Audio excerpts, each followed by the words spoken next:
Yes, I ended up the first hour in Alaska in the emergency room. Hey guys, welcome back to my YouTube channel. I am Valencia and you are on Road to Freedom, a single mom journey with me. All right, so as I said I wanted to let you guys know how it's been going in Alaska so far. So at this point, I have been in Alaska little under a week. I have to do a 14-day quarantine, as does everyone that enters Alaska. And right now we are in our phase 2, which means that bars are open, restaurants are open, but with limited capacity. So let me back it on up for you guys. So, uh, apparently I thought it was a great idea to have a outpatient procedure and then a couple days later go on a flight, a cross-country flight. I have actually been trying to get out to Alaska for months now. I came out to visit. My first preliminary visit was in late February. I loved it, and I was supposed to come out in March. So imagine March rolls around. I wanted to stay in Maryland to celebrate the Minnie's 5th birthday. You know, a landmark age. It's gonna be her first birthday party at school. I had like a guy that Mr. Roberts, a guy that was doing music at her daycare. We had him signed up to come and sing for her and a whole thing with her friends at school. It would have been her first time having it. So I was like, you know what? I'm gonna stay until after her birthday. And so that's the thing. Staying because we got our orders to lock down a couple days before her birthday. And because I was hearing stirrings of things happening after I came back from my Alaska visit, I was already kind of leery of her being in daycare. So she actually had been out of daycare or her little preschool for a couple weeks before COVID hit. Because when I went to visit Alaska in late February, I'm sitting waiting for my transfer from Seattle to Ketchikan, Alaska. And I'm seeing people walking with masks on. And I'm like, that's odd. But it was really nothing at that point. So I was like, okay. So then, getting back home eventually, and I was kind of under the weather when I got back and all that. I was like, let me just keep her home. I really don't know what's going on in the world right now.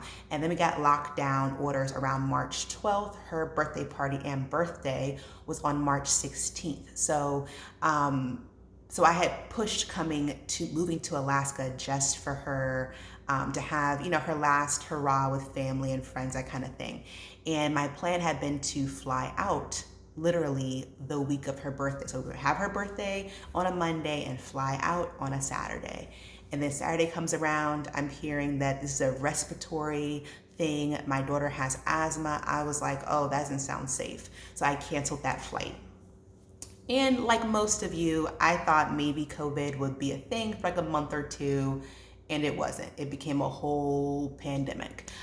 So I made another date to come out, Alaska. That didn't happen. And then finally, I was like, you know what? I'm coming. I want to get out to here. I want to begin my journey. I got things to do. We all had things to do. I felt that God led me here, and I'm just like, this pandemic thing, I don't know what's gonna be going on with this thing. And a lot of people are losing their jobs. So I want my job to know how dedicated I am to coming out here and still following through with stuff. So I was like, I have to get out here. So I had been having some health issues a couple of weeks before I had planned to come out. And I was like, I have health insurance in Maryland. I'm not gonna have that when I come out to Alaska. Maybe I should just scoot on into the doctor and see what's going on. Because of COVID, you can't just scoot on into the doctor anymore. You have to have a whole case and a whole thing. So I ended up being able to sign up for a outpatient procedure. Supposed to be no fuss, no muss kind of thing. And so I went to that, and that was on a Monday. And then I flew out on a Wednesday. We got on an early morning flight because our airline changed our flights. They just changed it and didn't consult us or anything. They said, you know what, I don't want you flying out at 5 p.m. anymore. I want you going out at 8 in the morning. So our flights got changed, and so I got on the plane, and seemingly I was okay, before. I didn't feel any problems after the procedure. I was just healing from the procedure and for the reason why I went in for the procedure. And then after being on the plane, I'm feeling like pain in my side. The pain turns to burning, like a burning sensation, which I still feel right now on this video with you. And so I was like, I don't know. So I consulted my doctor from Seattle. When we finally got to Seattle, I told him what was going on. He suggested that I go to a ER in Seattle. I was like, this is a lot to deal with right now. I have my daughter here. My mom's here helping out. This is a lot. We had to pull all our 8 million bags off the plane, find a hotel room all through a pandemic. A lot was already going on. We're like covered in gloves and masks and hoping we don't have no kind of COVID. I mean, a lot of things were already happening, right? Plus me recovering normally, right? And I was just like, he's like, get to an ER now. I said, I can't wait for the ER in Alaska. He's like, well, I don't know what Alaska's like. It could be really small. And so you're not gonna, pretty much saying that Seattle's a big city. You should go where the big city is. But Seattle is also an epicenter. They have it under control now from what they say, but I don't know. And I didn't want us to get stuck there, barring anything like a really, really pressing issue. So he said, you should go to the Seattle ER, have blood work, have a CAT scan. And he said very rarely are there people who have incidents, things that happen after a procedure like this, but still have things checked up. So I decided, let me just make it through the night. So I made it through the night, thank the Lord, and I made it here. We got on our 2.5-hour flight from Seattle to Alaska. And they call it the lunch run. So when you're going from Seattle to Alaska, to Ketchikan, it's called the lunch run because it literally hits all the other islands and then the mainland. So it goes like to Ketchikan, I think Sitka, Juneau, something, and then it hits Anchorage.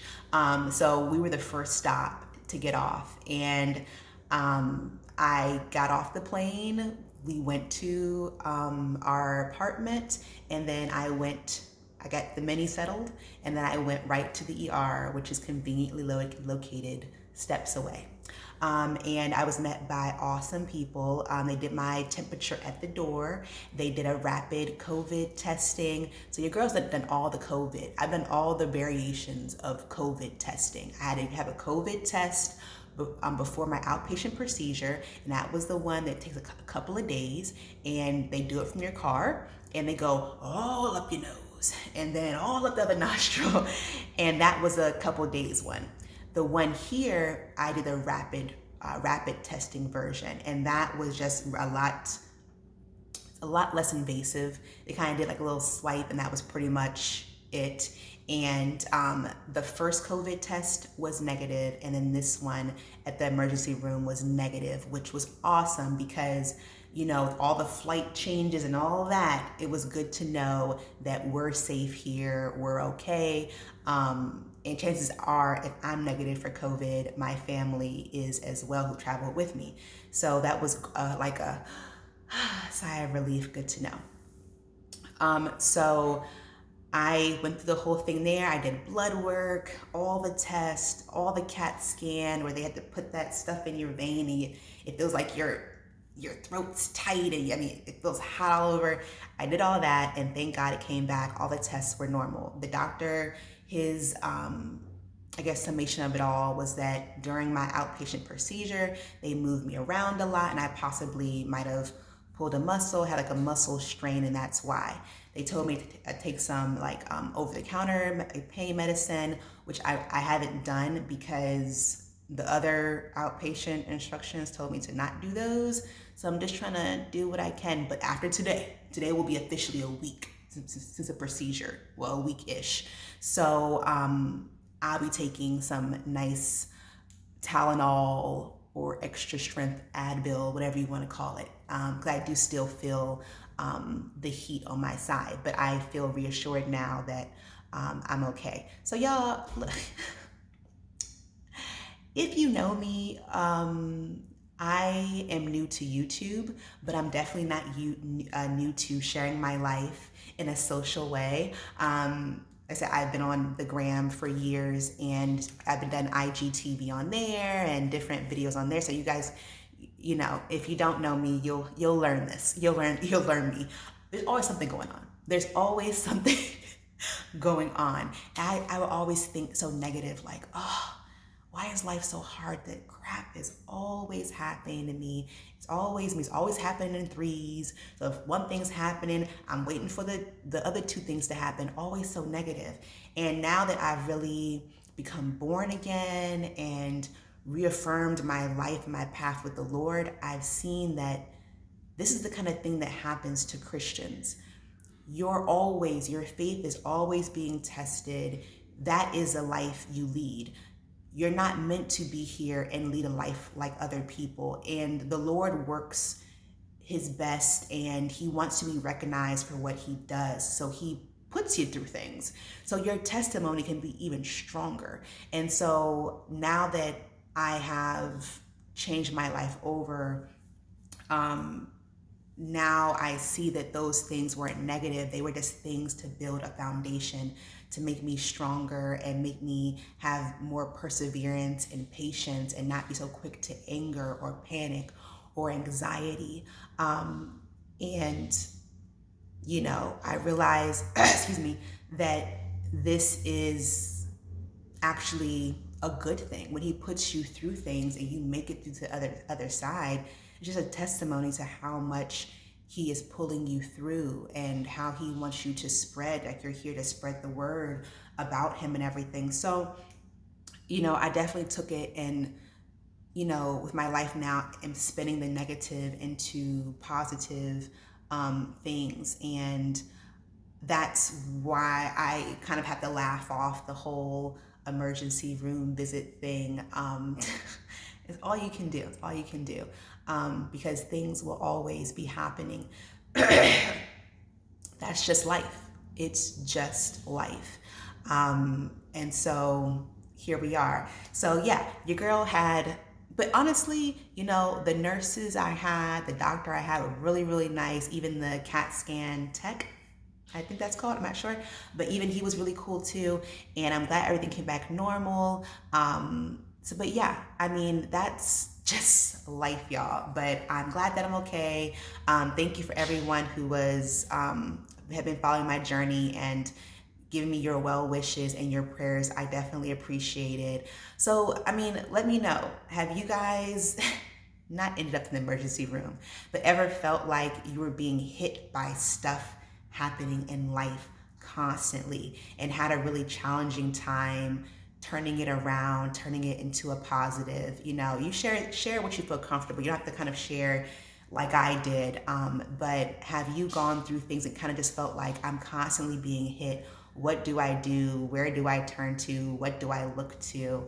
Let us all know about that in the comments below, okay? Also, make sure to like, subscribe, and share out to all your friends, especially all your mom friends, all your lady friends, okay? And I will be back next week with another story time, and hopefully something empowering and enlightening. I'm glad y'all are here for this journey with me. I'm excited to begin the next part of me and the Minnie's life in Alaska. I'm so looking forward to it. And I'll talk to you guys soon next week. All right, guys. Bye.